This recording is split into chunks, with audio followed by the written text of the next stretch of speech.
Halo Sobat Senator, ketemu lagi di podcast DPD RI bersama saya Intan Fitria. Hari ini kita sudah kedatangan anggota DPD RI dari Provinsi Kalimantan Tengah dan juga menjabat sebagai Wakil Ketua Komite 3 DPD RI yaitu Ibu Erni Daryanti.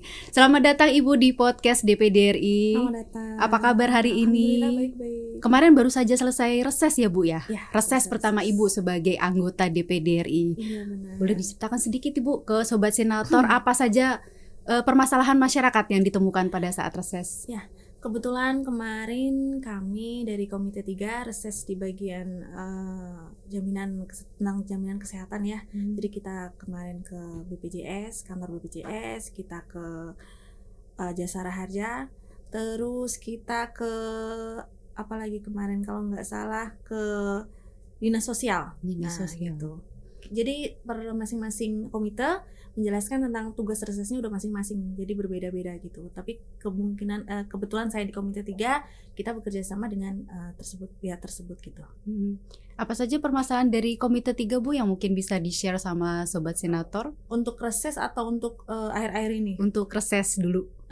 Untuk reses kemarin kita ke BPJS ya, jadi adanya keluhan-keluhan itu mungkin karena kesehatan ya. Untuk kesehatan kemarin sebenarnya hanya problem di bagian ketika masyarakat itu menuntut untuk bagaimanakah alur-alur BPJS kesehatan tuh ketika dia di rumah sakit. Jadi kadang-kadang kita ketemu dengan masyarakat itu mengeluhkan pemrosesan. Jadi belum paham ya Bu ya, belum harus paham. sosialisasi dulu gitu ya. Terus adanya keterlambatan kadang-kadang dana kan antara pihak rumah sakit dengan BPJS. Lalu untuk kecelakaan ada juga dibahas tersebut bagaimana BPJS kecelakaan tuh di cover apa tidak di BPJS.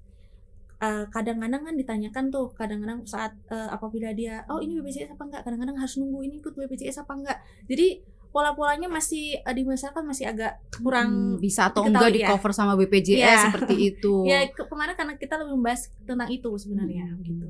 Ya mungkin nanti BPJS lain kali akan kita bahas secara mendalam. Tapi ini kebetulan nih Sobat Senator, Ibu Erni ini backgroundnya dokter. Nah kita bicara masalah kesehatan karena Komite 3 ini memang membawahi kesehatan juga ya. Dan mitranya salah satunya BPOM ya, Badan Pengawas Obat dan Makanan. Salah satu mitra kerja dari Komite 3 ini adalah Badan Pengawas Obat dan Makanan. Nah sekarang ini marak skincare yang hadir di masyarakat, beredar di masyarakat. Apalagi di daerah-daerah ya Bu ya.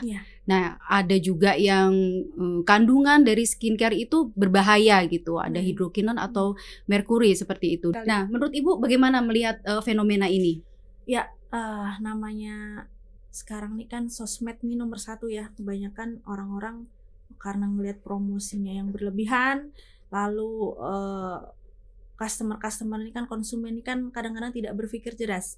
Padahal untuk skincare yang dijualnya seperti itu kadang-kadang kita banyak sekali sebutan tadi, overclaim tadi ya, menjelaskannya manfaatnya yang berlebih, padahal isi-isinya kadang-kadang tidak diketahui secara pasti.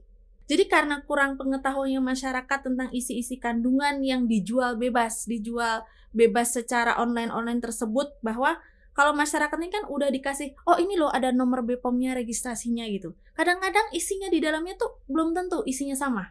Nah itu yang disebut overclaim tadi. Sesuai dengan Mbak tadi bilang bahwa bahayanya ada hidroquinon, merkuri, itu memang bahan yang berbahaya. Kenapa? Karena pengaruhnya ke kulit itu sangat banyak sekali. Banyak kerugiannya, tetapi ada efek yang menimbulkan masyarakat sekali memberi barang online, ternyata dalam waktu 2 minggu bagus. Memang ada efek-efek hidroquinon dan merkuri itu memang membuat kulit cepat berubah menjadi putih, glowing yang sesuai masyarakat pengenin kan. Orang kan pengen, kulitnya bagus banget sih, kok cepet banget, ini loh pakai A. Dia nggak tahu isinya apa, tapi sanggup dia membayar ratusan ribu daripada dia pergi ke dokter untuk memeriksakan. Kenapa? Karena melihat efek yang cepat tadi. Otomatis masyarakat mau membeli, berbondong-bondong membeli. Makanya sistemnya kan enak banget tuh jualan di TikTok. Sekali jualan sampai berapa M. Karena dia nggak ngerti tuh isinya. Nah, karena efeknya tuh cepat di masyarakat, dia tahu, itu pakai cuma 2 minggu, 3 minggu, hasilnya nih bagus, glowing. Masyarakat pasti antusias membeli. Padahal isi dari kandungan-kandungan tersebut tuh memang efeknya cepat, tetapi nanti dalam jangka waktu panjang, dalam arti tahannya mungkin 4, 5, 6 bulan tuh nggak akan sampai lama. Ada nanti, ada gatal, iritasi, merah-merah, habis itu kadang-kadang bahkan ada yang sampai akronosis ataupun bahkan kanker kulit. Kalau sudah wajah sudah yang hitam, yang fleknya menebal tuh sampai melasma yang tebal sekali, udah sampai akronosis itu bahaya sekali. Dan itu kanker kulit pun pernah terjadi itu. Di daerah saya pun pernah saya menemukan seperti itu karena pengaruh pemakaian krim-krim yang berbahaya. Apalagi kalau misalnya krim itu di-endorse sama selebriti gitu Ya, ya. Itu yang selebgram, kadang nggak artis-artis. kadang pengen glowing nih kayak si selebriti ini, apalagi Ya, cepet gitu. ya, Akhirnya mereka tertarik di ya, situ tanpa benar. melihat kandungannya Ya, gitu. Terus kalau tadi Ibu sebutkan soal Maklon itu kan berarti banyak brand yang memang memproduksinya sama gitu di pabrik itu ya. gitu. Jadi sistem Maklon itu sebenarnya simpel sih ya. Ada suatu seseorang walaupun mungkin bukan dokter, tinggal dia mempekerjakan seorang dokter. Syaratnya Maklon itu kan dia memang harus dokter. Tetapi kalau misalkan dia nggak dokter ya bisa aja dia mempekerjakan seorang dokter untuk perizinannya, untuk membuat produk misalkan namanya A dengan kandungannya seperti ini. Suatu pabrik dia akan menawarkan, makanya sekarang juga banyak tuh di sosmed, kalau mau aman kita harus memakai produk ini dengan jasa Maklon seperti ini. Itu kan tawaran-tawaran yang menggiurkan. Apalagi kita tahu sendiri ya sekarang ya yang punya brand-brand skincare, wow, flexingnya banyak kali. Kaya banget kan, itu membuat orang aduh bikin skincare aja nih. Orang kan pasti akan menggebu-gebu tuh pengen sekali, pengen kalau cepet jualan skincare. Padahal kerugian untuk masyarakatnya tuh kasihan banget. Banyak sekali yang masyarakat rela udah ngeluarin uang banyak-banyak buat beli skincare yang kandungannya dia tidak tahu dan menimbulkan efek berbahaya. Maklon tinggal gampang. Kalau kita mau bikin A, isinya ini jual sekian, dimerekin label kita. Kayak saya nih, misalkan nanti bikin apa, merekin label saya jual. Nah, bedanya apa? Kalau yang dimaklonkan itu harus memenuhi syarat-syarat tadi, harus BPOM harus mengeluarkan apa yang bisa dipakai dan diperbolehkan. Syarat-syaratnya apa aja, bahan apa aja yang aman untuk kulit. Tetapi ada juga kadang-kadang kita sering mendengar etiket biru. Pernah dengar kan etiket biru? Itu adalah sesuatu yang bisa dikeluarkan hanya dokter. Kenapa? Karena etiket biru itu mungkin ada kandungan-kandungannya yang harus dibatasi, diperbolehkan BPOM tetapi hanya dokter. Dan itu harus memakai resep dokter. Kadang kita ke spesialis kulit, ke dokter untuk berobat itu kita dikasih resep, ditulisin di apa namanya salepnya ataupun krimnya harus etiket biru. Kenapa? Karena memang harus, itu boleh tetapi harus dalam pengawasan dokter dan resep dokter. Nah, kadang yang kemarin yang diresahkan masyarakat itu kan harusnya etiket biru dia dijual bebas. Kenapa? Karena isinya ya salah satunya tadi itu. Kalau merkuri dia tidak diperbolehkan menurut saya gitu. Memang tidak boleh. Efeknya bahaya sekali. Ini untuk Sobat Senator biar jadi konsumen cerdas skincare nih. Kira-kira ada nggak dari Ibu Dr. Erni ini bagaimana sih konsumen ini mengidentifikasi nih skincare aman atau enggak gitu? Nah, kalau kita orang awam ya, kalau kita yang orang medis mungkin udah Pak. Kalau kita jadi orang awam, kita menganalisis skincare ya kita harus lihat dulu. Lihat pembelian. Kalau misalkan ke dokter oke lah aman. Ini kan kita menilai untuk yang dijual bebas. Bebas pasti kita harus yang lihat harus ada BPOM-nya. Dari BPOM-nya itu nomor registrasinya kita lihat, harus kemasannya. Biasanya kalau dia udah kemasan yang bagus itu udah kayak dilapisin plastik gitu loh. Plastik gitu. Jadi disegel masih gitu ya. segel harus gitu. aman gitu. Terus kalau kita sudah membuka produknya, kita amati. Biasanya kalau krim-krim yang mengandung seperti merkuri dia tuh lengket sekali dia. Lengket dan kalau misalkan kita pakai itu ya lengket kayak nggak nyerap di kulit juga bener. kali ya. Kalau misalkan yang nggak tuh biasanya enak aja dia. Kalau lengket tuh udah ya ada ciri-ciri tersendiri sih kalau orang-orang awam tuh ya bandinginnya seperti itu. Terus biasanya kalau dia mengandung barang-barang bahan berbahaya itu memang 2 minggu pun Mbak pakai mungkin langsung kelihatan dia. Jadi putihnya tuh putih apa ya, kayak putih-putih yang pucat ya mungkin menurut saya. Gitu. Iya, jadi nanti wajahnya putih, nanti tangannya hitam gitu-gitulah. Harusnya standarnya itu berapa lama untuk skincare itu berpengaruh ke kulit kita biar ini jangka waktunya memang seperti ini, harusnya nggak boleh cepat gitu. Jadi kalau misalkan kita pemakaian skincare itu dilihat dulu kita pakai rasanya nyaman nggak. Kadang-kadang kan juga ada yang skincare memang isinya tidak berbahaya, kita punya alergi. Ya, habis dipakai gatal-gatal, terus kemej gatal, terus kadang-kadang merah. Merah mungkin kemungkinan ada juga dosisnya yang tinggi makanya dia merah. Terus yang ketiga, kalau misalkan dia pemakaiannya udah enak dipakai, terus tidak menimbulkan iritasi atau alergi apapun, bisa jadi tuh cocok. Tapi tidak bisa juga seini, misalkan dia jerawatan. Kok pakai skincare cuman dalam waktu 3, 4, 5 hari masih ada jerawatnya sih Dok, gitu-gitu. Itu kan tidak bisa langsung, biasanya 2 minggu dia udah akan ada mulai kemajuan lah, perubahan. Ya setidaknya wajahnya yang penting sehat saja lah. Kita kalau mau pengennya glowing seperti artis A, B, C, itu pigmen kulit kita masing-masing manusia tuh sudah punya. Beda-beda Ya, gitu kita ya. punya namanya melanin ya. Melanin itu memang yang membuat zat warna kita, tubuh kita ya, kulit kita. Jadi, kita kalau udah punya basic-nya seperti ini pengen putih kayak orang luar negeri itu nggak bisa. Kecuali ya Jadi pigmen butuh, kulitnya memang beda ya, ya jangan benar, disamakan tidak tiap bisa. orang itu beda-beda Ya, begitu yang ya. penting kita udah kulit sehat sajalah. Nah ini kan Kulit Indonesia. skincare beredar ini kan dari segala usia nih Dok. Ya. Anak saya aja nih ada yang SD itu, dia yang diomongin kumpul sama temennya, kamu pakai skincare apa gitu. SD ya? Untuk SD ya.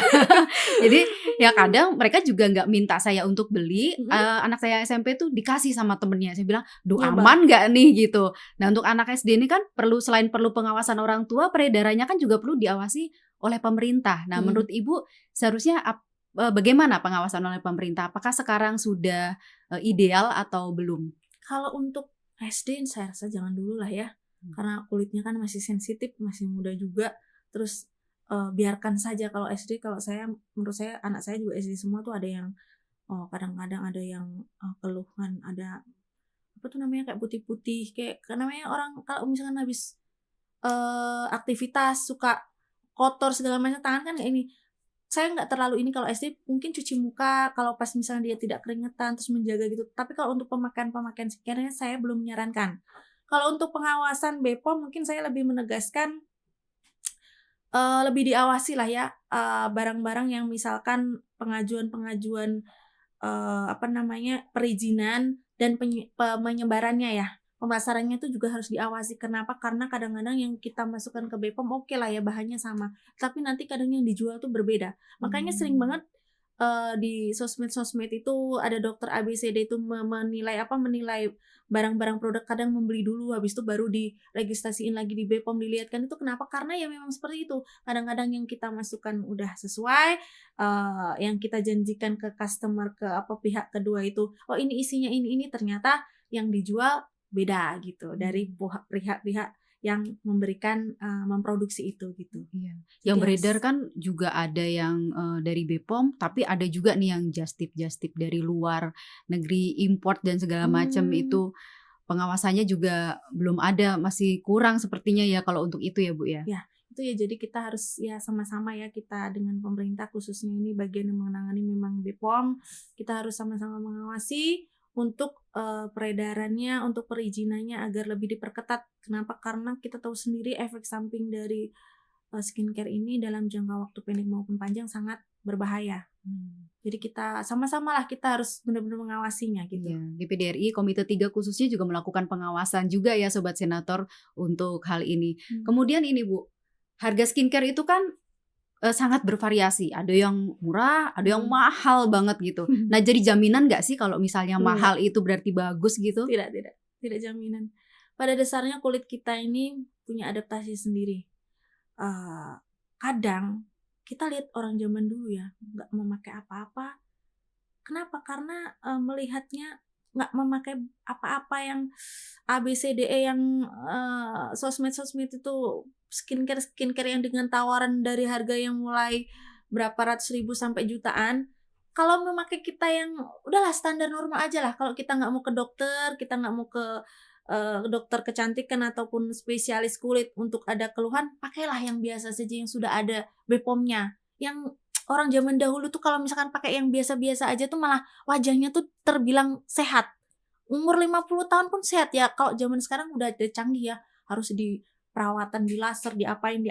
Tapi kalau orang zaman dahulu yang dia tidak pernah memakai bahan yang tersentuh hidrokuinon maupun merkuri, itu kulitnya saya yakin pasti bagus. Bagusnya dalam arti sesuai. Oh, umur sekian tuh memang kulitnya seperti itu. Sekarang kita lihat anak SMA aja.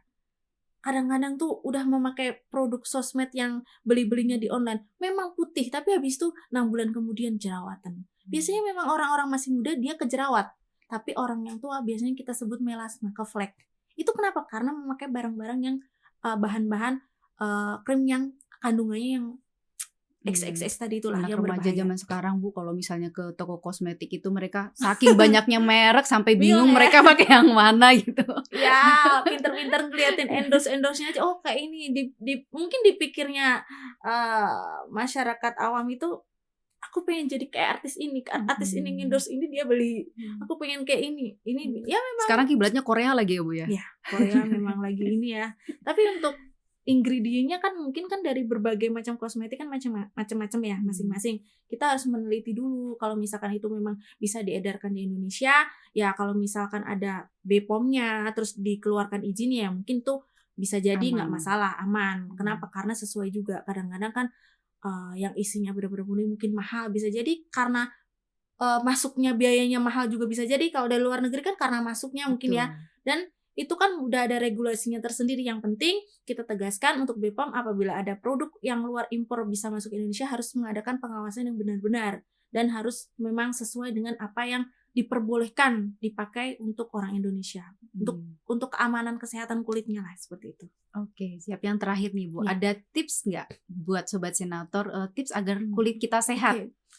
Tips untuk teman-teman ataupun masyarakat luas khususnya ibu-ibu, adik-adik yang suka sekali dengan namanya skincare, saya cuman ingin berpesan kita harus menjadi konsumen yang cerdas, kita harus jadi pembeli yang cerdas, kita harus menjadi rakyat yang cerdas. Jangan terpengaruh sama sesuatu yang mungkin lagi viral, lagi karena endorse-nya yang artis-artis berlebihan atau yang menjelaskannya overcam yang pakai sehari, pakai 2 minggu langsung putih, pakai ini, jangan.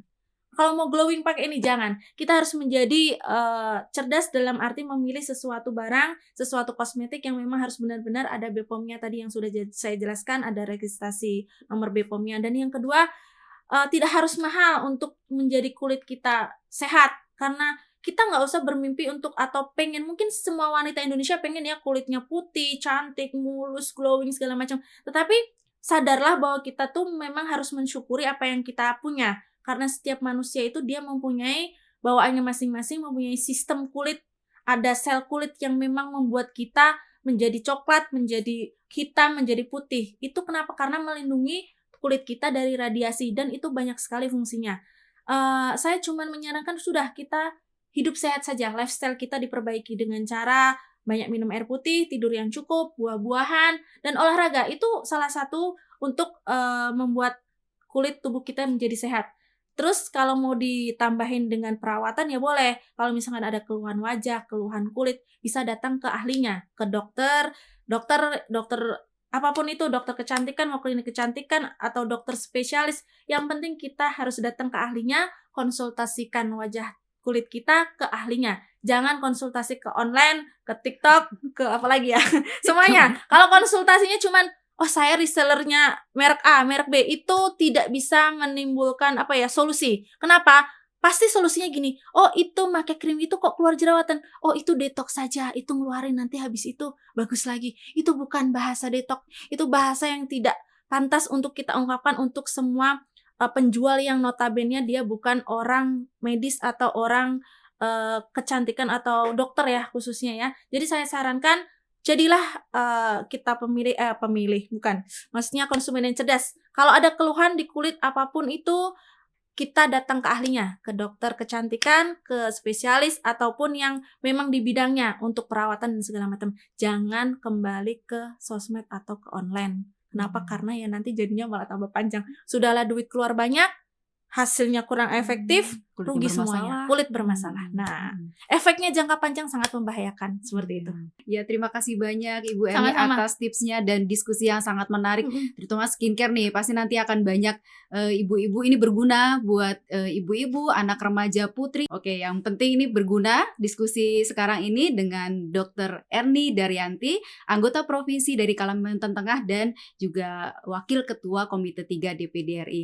Baik, semoga berguna untuk Sobat Senator di seluruh Indonesia. Jangan lupa untuk subscribe, like, komen, dan share jika berguna untuk Anda semua. Terima kasih Bu Erni. Kita slogan dulu dari daerah untuk Indonesia. Siap. DPD RI Dari daerah untuk Indonesia.